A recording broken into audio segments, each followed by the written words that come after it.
Cavan oğlandır. 2 dəfə hemorektomiya əməliyyatı icra edilib başqa klinikalarda. Müraciət səbəbi bizə yenidən qanamanın olmasıdır. Anal bölgədə diskomfort və nəcis ifrazın nazilməsidir.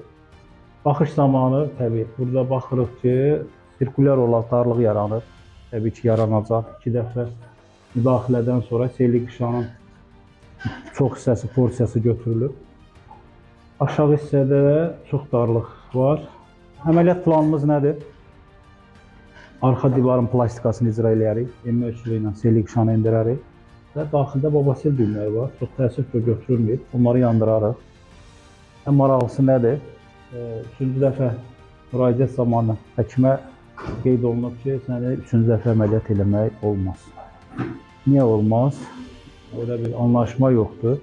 Əgər xəstədə şikayət varsa, qanama varsa, bu birbaşa əməliyyat göstəricisi sayılır. Allahın köməyi ilə bundan sonra xəstə daha heç bir şikayətini yaşamaz, həyatına rahat davam edir.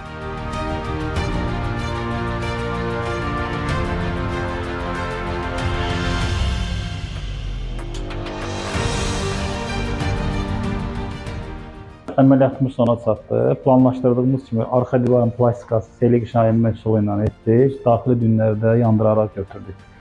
Anal kanal çox darlıq idi. İndi bundan sonra xəstə inşallah bu problemi yaşamaz. Allah şəfasını versin.